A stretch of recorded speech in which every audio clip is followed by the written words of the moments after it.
హీరోలు రెమ్యూనరేషన్ పరంగా పెంచడానికి కారణం నిర్మాతలు అని అంటూ ఉంటారండి.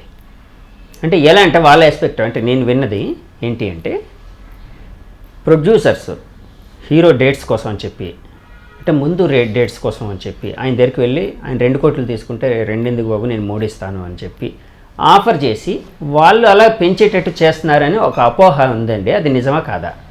అంటే ఆర్టిస్టులు రెమ్యూనరేషన్ పెంచడానికి ఒక విధంగా నిర్మాతలు కూడా కారణం అవుతున్నారని కొంతమంది నిర్మాతలు అది హీరోల విషయంలో కాదు, చిన్న ఆర్టిస్టుల విషయంలో. అది హీరోలు ఎవరు డబ్బుకు లొంగరు, 100% లొంగరు. తన స్థానాన్ని కోల్పోకుండా కాపాడుకుంటూ తనతో ఎంత వ్యాపారం అవుతుందో చూసుకుని ఈ సినిమాకి ఏ ఖర్చు ఎంత ఉంటుంది అని చూసుకునే రెమ్యునరేషన్ ఫిక్స్ చేస్తారు. ఫర్ ఎగ్జాంపుల్ 1 or 2 హీరోస్ పేర్లు వద్దు, పెద్ద ఖర్చే ఉంది ఈ సినిమాకి, నేను ఒక 2 లక్షలు పెంచితే తప్పేంటి అని అడిగిన వాళ్ళు ఉన్నారు. అదేంటి అయ్యా వాడు మంచి కథ ఇచ్చాడు, ఖర్చు అవ్వదు, అదే ఆడే అదృష్టం, మనం అడగకూడదు అలాగని చెప్పింది ఉన్నాయి సంఘటనలు. ఇప్పుడు అదే రాజమౌళి గారు తీస్తున్నారు ఒక బాహుబలి, నాకు ఎంతమంది అడుగుతారు ఎవరైనా? ఎవరు అడగలేరు. ఎందుకు అడగలేరు అంటే అవుట్ ఆఫ్ ది వే ఆయన స్పెండ్ చేస్తున్నాడు. రేపు పేరు వస్తే రాజమౌళికి వస్తుంది, వాళ్ళ నిర్మాతలకి డబ్బు వస్తుంది, మీకు వస్తుంది. వాళ్ళు ప్రభాస్ గారు పాన్ ఇండియా లెవెల్కి హీరో అయ్యాడంటే ఆయన సినిమా వల్లే కదా. సో వాళ్ళ దగ్గర ఏం డిమాండ్ చేస్తాం? చేయకూడదు కూడా. ఎందుకంటే వాళ్ళు అవుట్ ఆఫ్ ది వే, వాళ్ళ మీద ఉన్న వాళ్ళకి నమ్మకం చేపిస్తుంది. మనం పెద్దవాళ్ళు అవుతున్నాం, వాళ్ళు బాగుపడుతున్నారు, తప్పలేదు. కానీ చిన్న ఆర్టిస్టుల మటుకు పెంచడం విషయంలో ఇట్లా ఉంటున్నారు. కాబట్టి నేను ఫుల్ ప్లెజ్డ్గా మంచిగా చేసే రోజుల్లో ఏ సైడ్ ఆర్టిస్ట్ కోటగా అది బ్రహ్మానందం కానీ ఇంకోటి కానీ ఏవిఎస్ కానీ 75 నుంచి 1.5 పైన ఇవ్వలా. ఇప్పుడు ఒక రోజుకి తీసుకుంటున్నారు వాళ్ళు. ఎట్లా? ఎందుకు తీసుకుంటున్నావు? నువ్వు పెద్ద సినిమాలు యాక్ట్ చేస్తున్నావు, ఒక పవన్ కళ్యాణ్ సినిమాలో, ఒక ప్రభాస్ సినిమాలో వాళ్ళు ఇస్తారు. వాళ్ళ స్పాన్ ఎక్కువ, వాళ్ళ ఎక్స్పెండిచర్ ఎక్కువ. నువ్వు అలాగే నన్ను ఎందుకు అడుగుతావు? నన్ను అడగకూడదు. నేను తీసేది ఒక సాధారణమైన హీరోతో, నువ్వు అలా అడిగితే నేను ఎక్కడి నుంచి తెచ్చుకోను. హీరోకే 5 లక్షలు, ఇంకో కమెడియన్ పక్కన చేస్తే వాడికి 15 లక్షలు. ఏం చేస్తాం? ఒకప్పుడు ఉండేది. ఎన్టీ రామారావు గారు 1,25,000 తీసుకున్నప్పుడు రాజబాబు 75,000 తీసుకున్నాడు.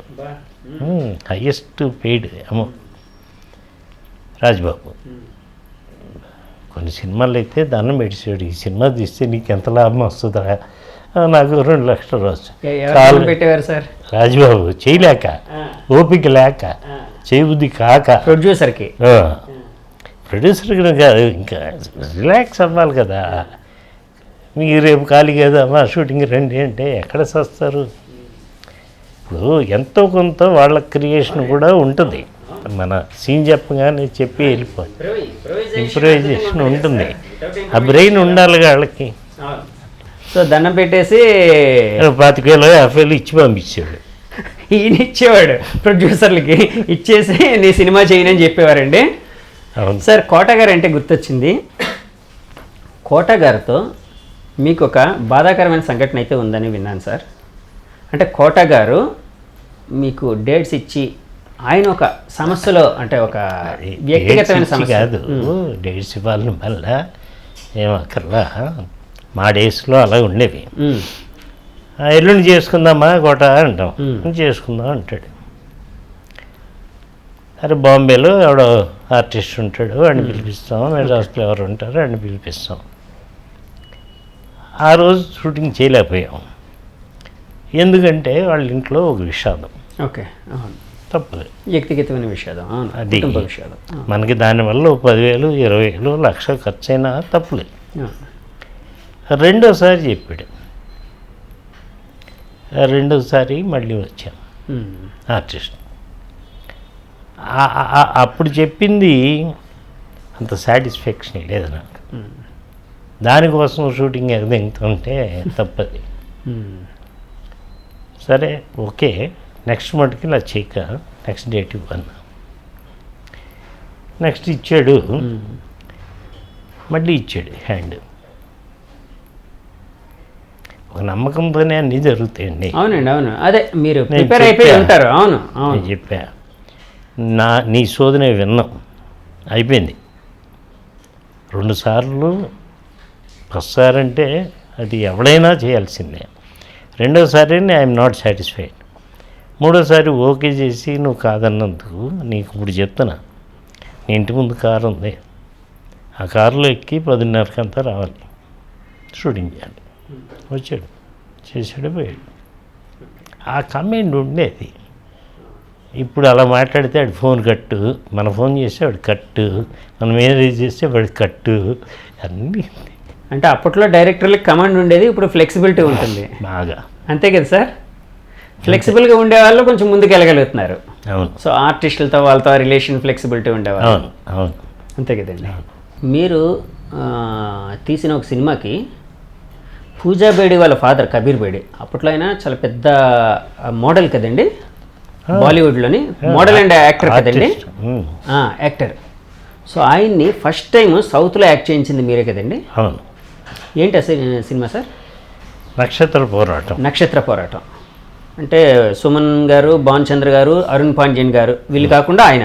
అవును, ఆయన వెళ్ళాం. సో ఆ క్యారెక్టర్గా ఆయన్నే పెడితే అంటే ఆయన ఫిజిక్ అదంతా బాగుంటుంది, ఒక కొత్త చేంజ్ ఉంటుందనండి. మా ప్రొడ్యూసర్స్ అతను ఎక్కడ దొరుకుతాడు సార్, ఇటలీలో ఉన్నాడు, ఇటలీలో హీరో. ఇటలీ వాళ్ళ సినిమాల్లో కబీర్ బేడి హీరో. ఇటలీ సినిమాలు ఆయన నాట్ ఓన్లీ బాలీవుడ్, హాలీవుడ్ కాకుండా ఇటలీ సినిమాలు కూడా చేశారు. హాలీవుడ్ అయిపోయి ఇటలీకి వెళ్ళిపోయాడు. ఇటలీలో ఉంటుండగా నేను పిలిపించుకున్నా. అబ్బా, పిలిపించుకుని సినిమా చేసాం. ఆయన చాలా different and powerful artist, very different. ఆయన హైట్, ఆయన పర్సనాలిటీ. ఎందుకు ఆయన పెట్టాల్సి వచ్చిందంటే, 3 హీరోల్ని ఒకడే వెళ్ళాం. 3 మన దాంట్లో సుమను, భాను, అరుణ్ పాండ్యన్. వీళ్ళ 3తో వెళ్ళాలంటే కొంచెం పవర్ఫుల్గా ఉన్నాం.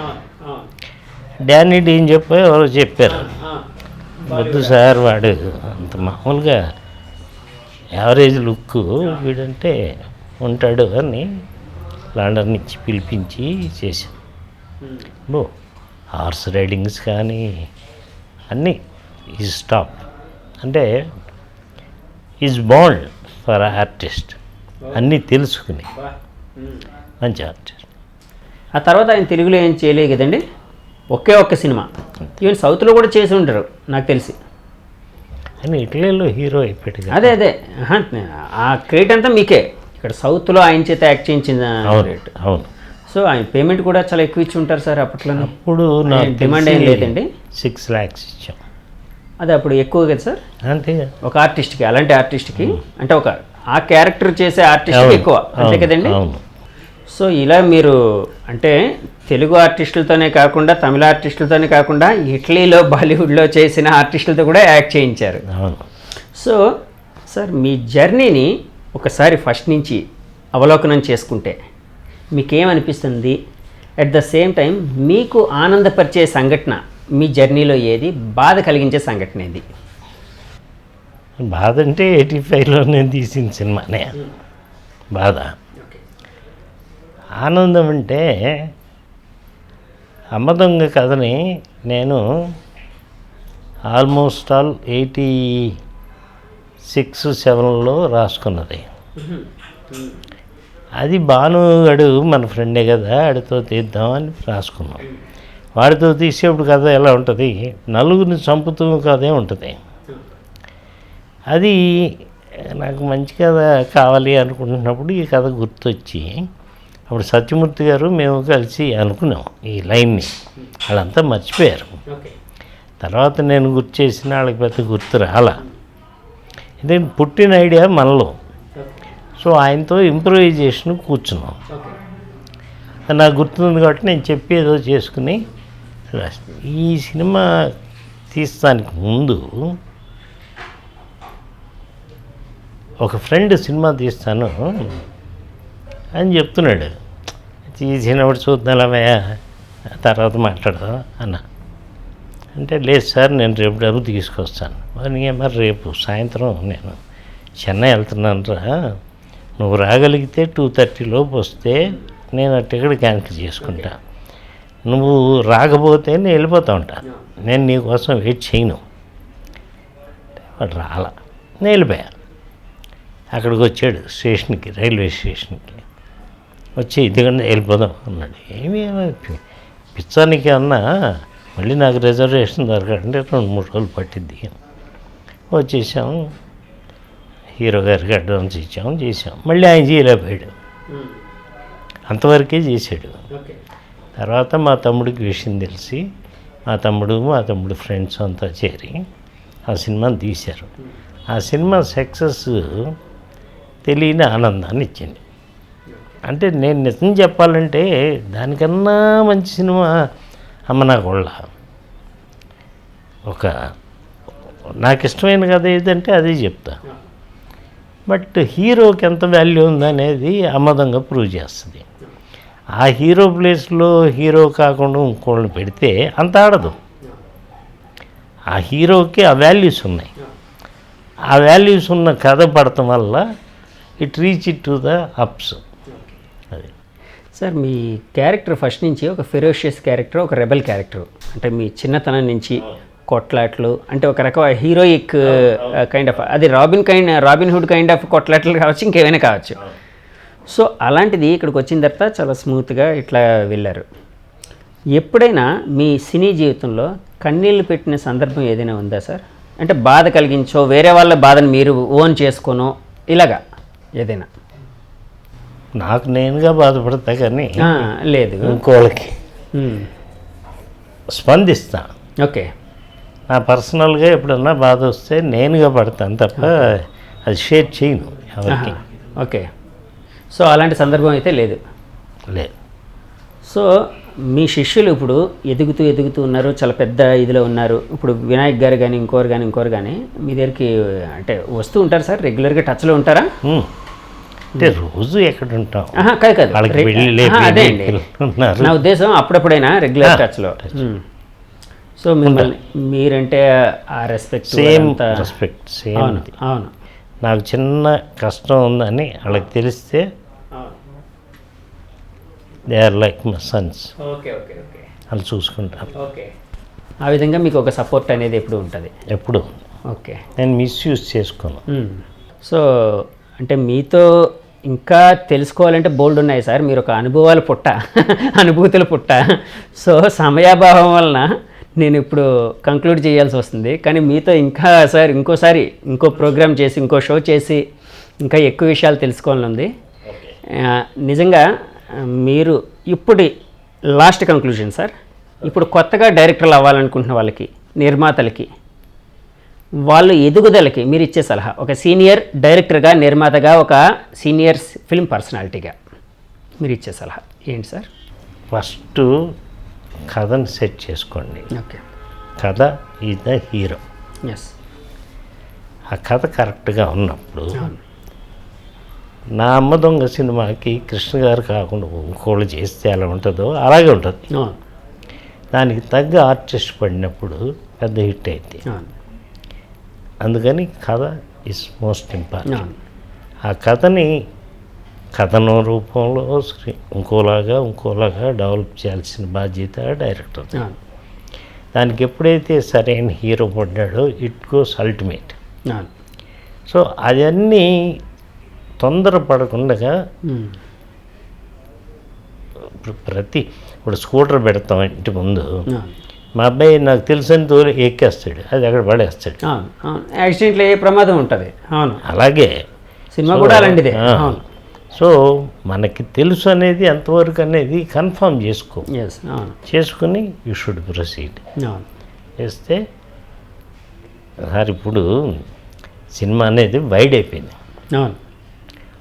ఒకప్పుడు VHS నాకు ఇస్తే చూస్తానికి అవును ఇవి ఉండేవి ప్లేయర్ ఉండేది ప్లేయర్ ఉండేది కాదు. అవును అవును అది చాలా ఇబ్బందులు పడాల్సి వచ్చేది ఆ. ప్లేయర్ అది అద్దె కూడా తెచ్చుకునేవాడు. అద్దెకి తెచ్చుకోవాలన్నా టైం ఉండే అక్కడ ఆడు స్లాట్లు ఉండేవి కాదు. అవును. సో ఇప్పుడే ఉంది మన ఫోన్లోనే చూసుకో, చాలా చాలా ఫెసిలిటీస్ వచ్చినాయి. నీ 24 గంటలు నిజంగా నీకు రోజుకు సరిపోదు, అవును అంత వచ్చేసింది. అవును సో నీ 24 గంటలని 72 గంటలు చేసుకోగలిగితే అంటే అది నేర్చుకోవడానికి కానీ అవ్వచ్చు, మిస్యూజ్ చేయడానికి కానీ అవ్వచ్చు. దేనికైనా అంత టైం లేకపోతే అవును. ఇవాళ వస్తున్న ఈ మార్పులకి ఓకే. నీ టైం సరిపోదు. సో ఒక దాని మీద అవగాహన తెచ్చుకొని మెల్లిగా ముందుకు వెళ్ళడం మంచిది అని మీరు కొత్త డైరెక్టర్లకి కొత్త ప్రొడ్యూసర్లకి సలహా ఇస్తున్నారు. అంతే. Thank you very much sir. Sir నా ప్రోగ్రామ్ నా షో జర్నీ విత్ జగదీష్లో పాల్గొని మీ అమూల్యమైన అభిప్రాయాలు నా మీద అభిమానంతో ఇంతసేపు కూర్చొని చెప్పినందుకు థ్యాంక్ యూ వెరీ మచ్ గురువు గారు. Thank you very much. Thank you.